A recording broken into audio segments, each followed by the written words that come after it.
salaamaaleykum monsieur Seye. maaleykum salaam. waaw maa ngi leen di nuyu bu baax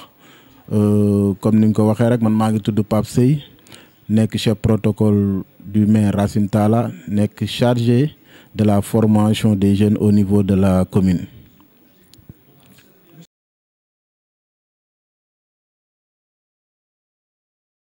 waaw en fait ñu ngi liggéey en partenariat bu yàgg boo xam ne convention la entre la commune de Wakhinane Nimzatt et la 3FPT ak PF2E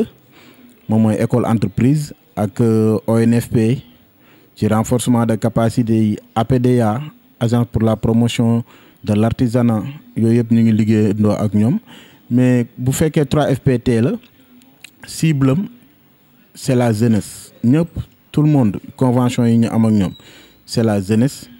18 ba 40 ans wala plus de 40 ans si tu es étudiant rek boo nekkee étudiant rek mën nga bénéficier wu ci formation yooyu nga xamante ne ni waa 3FPT ñu ngi koy joxe. waaw en fait bourse dafa am ñaari façon yoo xamante ne nii moom mooy bourse yi nga xamante ne moom la ñu signé convention ak la 3FPT parce que 3FPT c'est un fonds de financement pour la formation professionnelle et technique la loolu lay def maintenant ñoom seen plateforme dafay ubbi bu ubbee mën nga inscrire dafa am ay formation yoo xam ne longue durée la moom mooy comme 2 ans 3 ans wala 1 an yooyu ay formation la am na tamit en ce moment ni formation yoo xamante ne ay CS la moom mooy les certificats de spécialisation yooyu 4 mois la 6 mois en ce moment nii mais 3FPT yëpp lay jël en charge.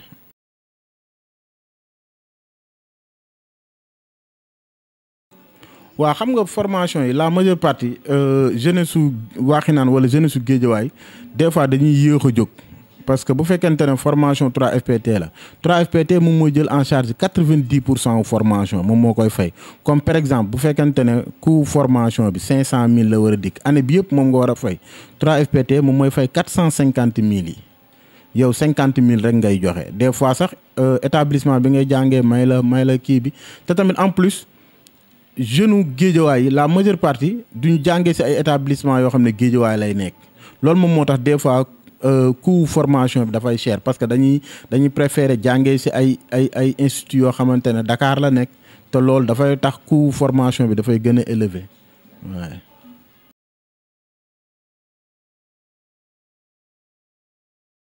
waaw loolu moom moo tax ñu signé convention ak 3FPT parce que 3FPT. état la te en plus président moom moo ci def fonds moom moo ci def xaalisam def ci 40 milliards yoo xamante ne budget wu état la maintenant loolu bu fekkante ne dafa boucler parce que bu fekkante ne ñoom jël nañ lu ñu soxla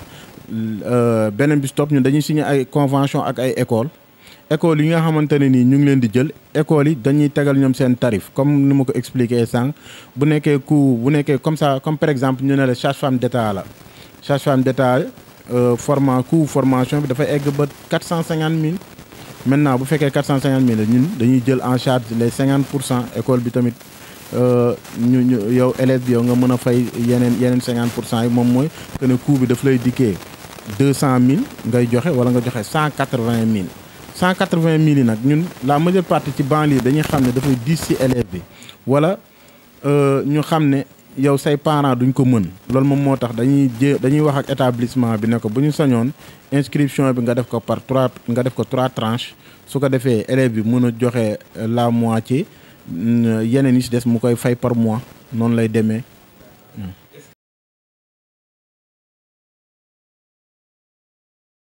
en ce moment nii ñun mairie bi mosuñu boucler en fait sunu formation yi ñu joxe peut-être que des fois nii école bu ubbee. dafay ubbi en plus tamit examen yi dafay commencer en ce moment ni léegi école tëj mais su kii am na session octobre boo xamante ne dina ubbi balaa muy ubbi dinañ defaat benn journée boo xam ne journée d'orientation lay def comme ni ñu koy defee chaque année joxe information yi élèves yi les étudiants su ko defee ñoom ñu inviter les établissements yi nga xamante ne nii am nañ ay convention ak ñoom ñu ñëw teg seen stand orienter les étudiants mais en ce moment am nañu convention avec la 3FPT yo mu offrir ñu ay bourses de formation yoo xamante ne ay CS la les certificats de spécialisation benn bi horticulture la beneen bi sur les TIC la moom mooy câblage réseau entretien réseau ak fibre optique câblage réseau am na beneen boo xamante ne ci domaine santé la sur les nouveaux métiers de la santé technicien de surface agent de stérilisation brancardier ak auxiliaire ambulancier en ce moment am nañ ci 700 bons de formation yoo xam ne disponible au niveau de la commune yoo xamante ne ku fi ñëw incha allah dinañ la may bon de formation yoo xamante ne boo paree certificat de spécialisation ngay am te 50 000 francs dong la formation bi di dikkee 6 mois boo génnee am sa diplôme.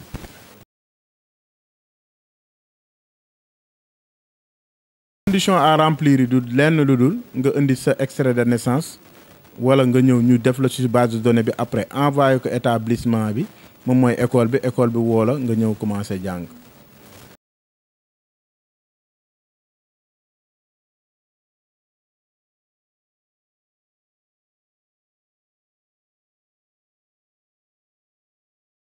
xam nga ñun ay doomu banlieue lañ ñun ay bépp ndomba tànk buñ mën di amit Géejawaay lañ juddoo yaroo fi màggee fi ñu nekk fi ak suñuy morom nekk fi suñuy rak suñu ay jarbaat suñu ay doom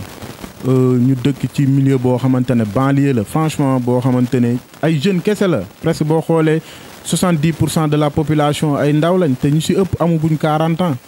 te kër yi dafa xat vacances yi ñi ngi approché tàngaay bi ñëw amuñu lu dul géej ak yooyu noonu la ñuy bëgg dem di fa féexlu sangu te ku ne xam ne suñu géej gi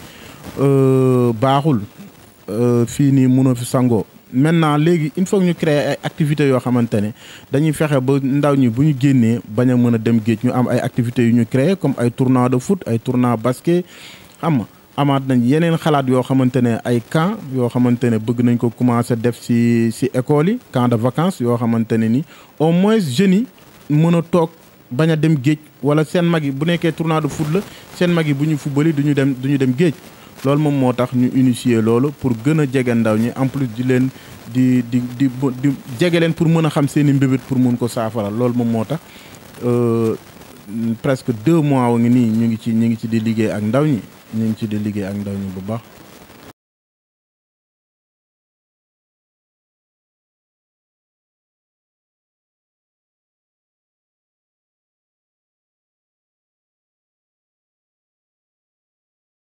waaw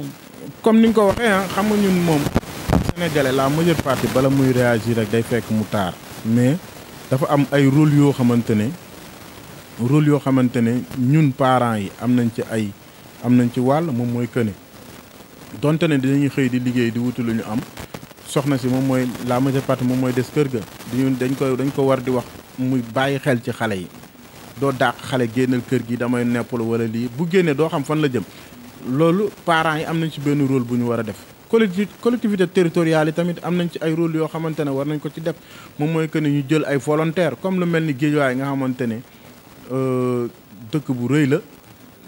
fi mu commencé ba fu mu yem mooy Malibu ba Gàddaay xam nga au moins collectivité territoriale yi nga xamante ne nii ñoo ngi ci diggante bi muy Njaareem Waxinaan Nimzaat ak Golf war nañ mun di am ay volontaires yoo xamante ne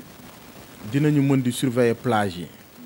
ku ñu gis koo xamante ne ni yaa ngi sangu ba pare ñu génne la ba pare ñu def fa ay panneaux yoo xamante ne dina ne fii baignade interdit la au moins dina tax xale yi dinañ moytu bu ñu mënee tamit am ay maîtres nageurs yoo xamante ne nii teg nañ ko ci plage yi ñu teg leen ci plage yi nga xamante ne au moins dañ ko def comme BCEAO def fa benn mbaal boo xamante ne nii au moins xale yi dinañ mën di def foofu di fa kii quoique banlieue bi amul ay piscine olympique wala yooyu noonu xale yi fii lañ am kon nañ fexe mu géej bi mënoo leen ko mooy parce que chaque année yàgg na chaque année mu am ay xale yu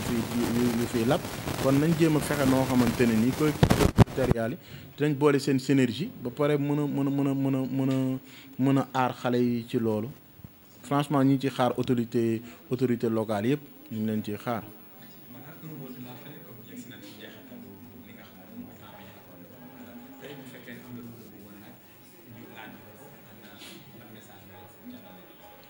waa di kontaan ci liggéey bu rafet bi ngeen di def gis nañu franchement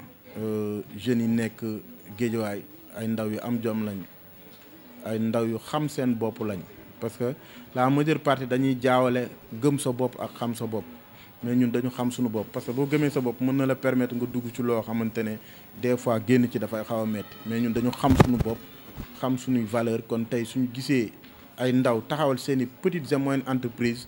mënuñu lu dul rafetlu ko tamit di ñaan état mu gën a dugal loxoom ci loolu ba pare tamit di orienter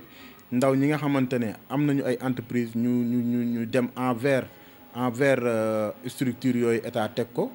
nga xamante ne comme président li mu mujjee teg génne convention état employeur loolu ñu ngi ci woo bépp ndaw boo xamante ne nii am nga sa entreprise di employé ay nit muy metti nga jugu ko daanu état pare na pour accompagner la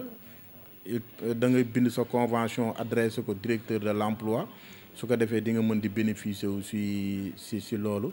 ba nga xamante ne charge yi nga jël dina mën a oyof mënuñu lu dul remercier leen ci liggéey bi di leen jaajëfal bu baax a baax a baax merci beaucoup